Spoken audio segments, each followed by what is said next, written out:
लेकिन आज और बल्कि कल जब मुझे ये दावतनामा मिला तो मैंने फ़ौरन यही फ़ैसला किया कि मैं ज़रूर इस प्रोग्राम को अटेंड करूँगा और यहाँ जाऊँगा, क्योंकि उनको ना जानने के बावजूद मैं ये समझता हूँ कि जो लोग गुज़र जाते हैं उनके हवाले से, उनकी खिदमात के हवाले से, उनके कामों के हवाले से, उनके कारनामों के हवाले से रेफरेंसेस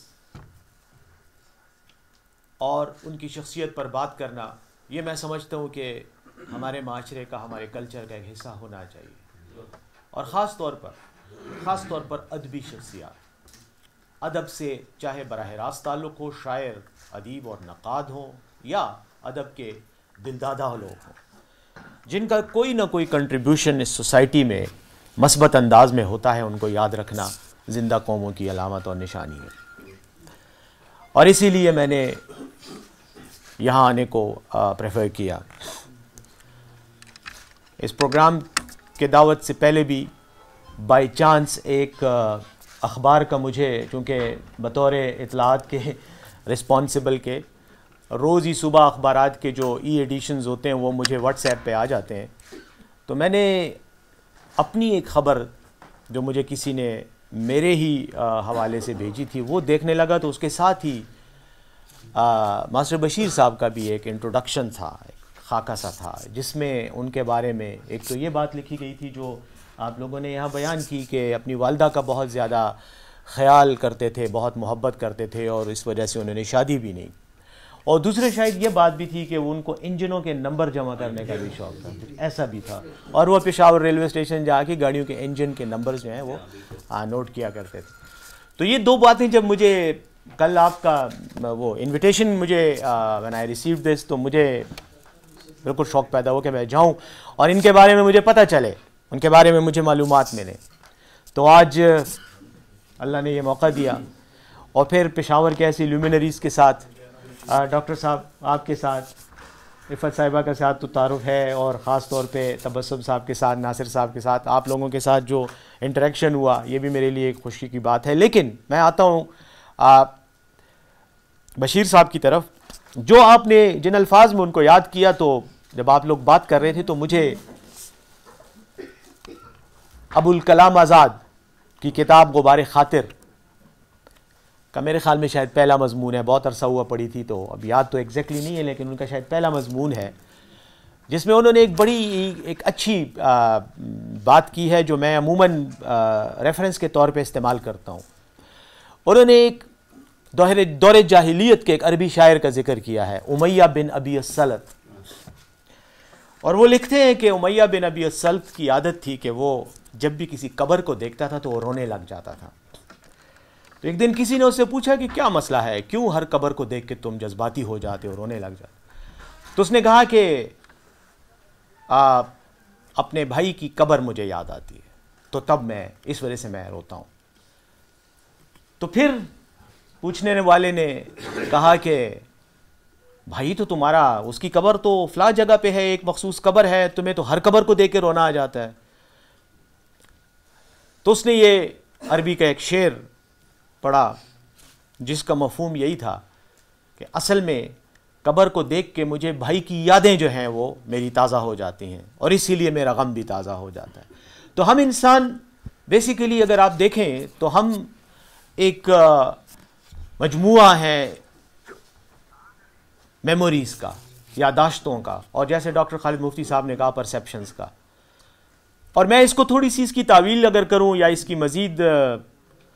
तशरीह करूं अपने इस बात की, तो मैं ये समझता हूं कि हम बेसिकली एनर्जी हैं और उस एनर्जी की मुख्तलिफ़ शक्लें हैं, फॉर्म्स हैं, तवानाई हैं, और तवानाई की मुख्तलिफ़ शक्लें हैं, और उनमें से एक शक्ल जो है वो इंसानों की यादें हैं। और ये यादें कभी ख़त्म नहीं होती, क्योंकि एनर्जी के बारे में फ़िज़िक्स का उसूल है कि एनर्जी कभी डिस्ट्रॉय नहीं होती, ना क्रिएट होगी और ना डिस्ट्रॉय होगी। तो हमारी ये यादें भी जो है ये भी एक एनर्जी की शक्ल है जो इस ज़माने से एक ज़माने में वक्त के ख़ास यूनिट में क्रिएट होती हैं और वक्त के आने वाले जो मुख्तलिफ़ यूनिट्स हैं उनमें वो चलती रहती हैं। आप लोगों ने यहाँ बात की कि वो इंतकाल कर गए हैं, दूसरी तरफ चले गए हैं। मैं समझता हूँ, मुझे आज अल्लामा इकबाल का एक बड़ा इंटरेस्टिंग जुमला, उनका जो PhD थीसिस है, the metaphysics of the evolution of metaphysics in Persia, उसमें वो लिखते हैं कि life is an aspect of death. ज़िंदगी मौत का एक पहलू है, कोई और चीज़ नहीं है, just a part of life, एक कंटिन्यूएशन है। एक हालत में आप जाग रहे होते हैं, दूसरी हालत में आप सो रहे होते हैं, आप जिंदा होते हैं। इसी तरह आपका एक मौत का भी एक स्टेप है, आप वो स्टेप ले लेते हैं और आप एक दूसरी डायमेंशन में चले जाते हैं, आप फना नहीं होते। लेकिन पहली डायमेंशन में आपकी यादें, आपका वजूद जो है उनकी वजह से कायम रहता है, लोगों के हाफिज़ों में, लोगों की मेमोरीज़ में, लोगों की यादाश्त में। आपकी वो जो एक्टिविटीज़ होती हैं, आपकी बातें होती हैं, आपने जो कुछ किया होता है, अच्छा या बुरा, वो रह जाता है। और मैं ये समझता हूँ कि जो शख्स ज़िंदगी का जो भी उसको मौका मिलता है, जितने भी लम्हात अल्लाह ने उसके लिए लिखे होते हैं, उनको अगर वो पॉजिटिवली, मुस्बत अंदाज में, खैर बांटने में, मोहब्बत बांटने में सर्फ करे, तो उसका एक मल्टीप्लायर इफेक्ट होता है।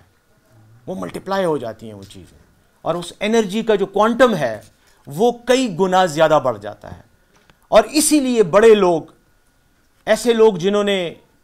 जिनको आज हम तारीख़ में याद करते हैं, उन्होंने कुछ किया है, उन्होंने दुनिया में कुछ दिया है, और उसकी वजह से वो मल्टीप्लायर इफेक्ट हो जाता है, और उनकी यादें और उनके ख्यालात उस सदियों तक फिर जारी रहते हैं, सदियों तक फना नहीं होते, क्योंकि एनर्जी फना नहीं होती। एनर्जी को सिर्फ चैनलाइज करने की ज़रूरत होती। तो मैं ये समझता हूँ कि मास्टर बशीर साहब भी शायद उन शख्सियात में से हैं जिन्हें, चूँकि वो आपके दिल में ज़िंदा हैं, आपकी यादों में ज़िंदा हैं, तो इसका मतलब है कि उन्होंने यकीनन खैर बांटा है। उसका सबूत यही है। और खैर की एक शक्ल मोहब्बत है, बल्कि सबसे प्यारी और सबसे मेरे ख़्याल में दिलकश जो सूरत है वो मोहब्बत है। तो उन्होंने खैर बांटा है, इसलिए आज वो ज़िंदा हैं। और इसीलिए मैं ये समझता हूँ कि वो तमाम लोग जो इस महफ़िल में बैठे हैं या शायद महफ़िल के बाहर हों, जिन्होंने उनकी याद में ये महफ़िल मुनक़्क़िद की है, मैं समझता हूँ कि वो भी इस खैर के बांटने की जो सवाब है उसके मुस्तहिक़ है, और उनको ये सवाब मिलेगा। और उसमें ख़ुसूसी तौर पर मोहतरमा इफ़त जब्बार साहिबा यकीनन, और आपकी टीम, और सूफ़ी बशीर साहब के जो साथी हैं, जिन्होंने उनके साथ मुख्तलिफ़ औक़ात में वक्त गुजारा है, और उनकी यादें आज उन्होंने हमारे साथ भी शेयर की। तो मुझे भी ऐसा ही फ़ील हो रहा है जैसे मैं भी उनको जानता हूँ, हालांकि मैं कभी नहीं मिला। मेरी पहला तारुफ़ इस महफ़िल ही के हवाले से हुआ। तो मैं ये समझता हूँ सर कि प्रोफेसर साहब और सब लोगों की के शायरी और अदब के बारे में तो मैं इतने बड़े बड़े ल्यूमिनरीज़ की मौजूदगी में कोई बात नहीं करूँगा, क्योंकि अपनी जहालत का इजहार ही करूँगा और कुछ नहीं करूँगा। लेकिन इतना ज़रूर कहूँगा कि हमें अपने तारीख़ी विरसे को, पेशावर के तारीख़ी विरसे को संभालने के लिए, इसको प्रिज़र्व करने के लिए, इसको मुस्तक़बिल के लिए महफूज करने के लिए, और जो आने वाली हमारी नस्लें हैं उनको ये जो कैपिटल है, हमारा सरमाया है इस दौर का, ये उनको मुंतकिल करने के लिए ऐसी ही काविशें जो हैं वो करनी चाहिए। और मैं आपसे ये रिक्वेस्ट करूँगा कि इनकी यादों पर, या इनकी जो भी उनके आपके पास वो चीज़ें हैं, उनके हिस्ट्री के हवाले से, उनकी लाइफ के हवाले से, वो अगर आप कोई कंपाइल करके हमें भी दे दें, तो मैं अपने महकमे की तरफ से उनको किसी प्रिंटेड फॉर्म में या किसी और वीडियो फॉर्म में, उसमें हम आपके साथ कंट्रीब्यूट करते हैं और आपके साथ सपोर्ट करते हैं, ताकि ये जो सूफ़ी बशीर साहब की जो यादें हैं, उनका जो विरसा है, जो कुछ भी उन्होंने छोड़ा है, वो आने वाली जनरेशन्स को भी उनसे इस्तेफ़ादा करने का मौका मिले। Having said this, radio Pakistan का बहुत शुक्रिया, मैडम आपका इन पर्टिकुलर, सब हजरात का, ख़वातीन का बहुत बहुत शुक्रिया कि आप आए और आपने मुझे दावत दी और मौका दिया अपने ख्यालात के इज़हार का। Thank you very much.